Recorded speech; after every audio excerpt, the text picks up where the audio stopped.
আসসালামু আলাইকুম, কেমন আছেন সবাই? আশা করি সবাই ভালো আছেন। আমি চলে আসছি প্রাণী সেবা সপ্তাহ 2024 আগারগাঁও পুরাতন বাণিজ্য মেলার মাঠ। তো এখানে আমি চলে আসছি আজকে। আমার পাশে কিছু গরু আছে এবং গরুর খামারির সাথে কথা বলবো। আজকে তাদের অনুভূতিগুলা জানবো। হ্যাঁ, যে তারা কেমন আছে বা এখানে মূলত গরু আনার মূলত উদ্দেশ্য কি। এখানে অলরেডি পেয়ে গেছি আমি দুইটা খামারিকে। আসসালামু আলাইকুম ভাই, ওয়ালাইকুম আসসালাম।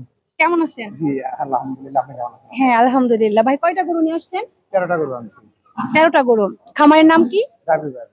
রাবি ভাই এগ্রো। আচ্ছা, এখানে মূলত মানে এই এই পাশ থেকে কয়টা, মানে একাধারে 13টা?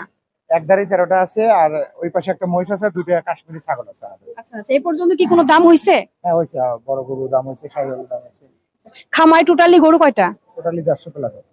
150 প্লাস। শুধুই কি ষাঁড় গরু? সার গরু আমাদের গাভী আছে, 4টে গাভী আছে, দুধ খাওয়াতে। তো ভাই, এখানে আমি একটা প্রশ্ন করবো, এই যে বর্তমান সময়ে যে খাবারের দাম, এটা নিয়ে আপনি কি বলবেন? আসলে তো খাবার কথা বললে তো আসলে মানে এটা বলার বাইরে, মানে অনেক ক্যারিং খরচ করে যায়, এবং খাবার খরচের কারণেই আমাদের গরু কিনতে বেশি লাগে, খাবার খরচও বেশি।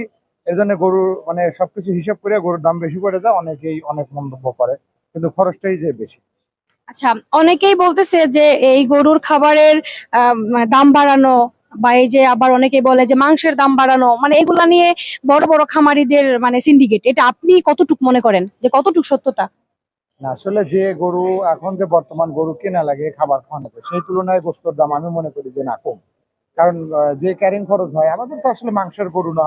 তারপরে মনে করেন যে মাংস যারা করে, ওদেরও তো না খাওয়ালে তো আর মাংস বৃদ্ধি হয় না। মাংস বৃদ্ধি করতে গেলে তো খাবার আসলে প্রয়োজন। আমাদের একটা বড় গরু এখন টোটাল খরচ করে যায়, সব মিলে 1000 টাকা পড়ে যায়। একটা মিডিয়াম গরু 500 থেকে 700 পড়ে যায়। তারও যারা পান্তি কামারি ওজনের গরুই করে, ওদেরও তো আমি মনে করি যে 500 টাকা খরচ করে, 500 টাকা যদি দিন লাগে খরচ করতে, যে হারে বৃদ্ধি, যেভাবে বস্তু বিক্রি মানে বিক্রি করে, তাতে খুব একটা লাভবান হওয়া হ্যাঁ, সম্ভব আমি না। ছোট করে প্রশ্নটা আরেকবার ক্লিয়ার করি। সেটা হচ্ছে, এই যে যে খাবারের যে দাম, এই খাবারের দাম অনেকেই ধারণা করতেছেন, মানে অনেক প্রান্তিক খামারিরা ধারণা করতেছেন যে খাবারের দামের পিছনে হ্যাঁ বড় বড় খামারিদের সিন্ডিকেট। এটা আপনি কতটুকু মনে করেন? আদৌ কি বড় কোনো খামারির হাত আছে এতে? এটা জাস্ট এটা। না না না, আসলে এটা যা বলছে ভুল। কারণ আমরা খাবার খাই, ওই মনে করেন যে জেনে বুঝে খাবার খাই, এগুলো আসলে কেউ দাম দেয় কেউ থাকে না। এটা কেউ চিন্তা ভাবনালে থাকে না। তো এই ছিল আমাদের আজকের ভিডিও। তো ভিডিওটি শেষ করার আগে আরেকটি প্রশ্ন করতেছি, যে এই পর্যন্ত মেলায় আনার পর কি বিক্রি হয়েছে কিনা দু একটা? এখনো বিক্রি হয় নাই, তবে দামাদামি চলছে। আর এখন তো আপনার দুপুর গড়িয়ে বিকেল, হয়তো বা জমজমাট হবে রাতের দিক, যেহেতু র্যাম শো। তো দোয়া করি যেন যে গরুগুলো আনা হয়েছে যে উদ্দেশ্যে, সেই উদ্দেশ্য মিশন গুলো সাকসেস হোক।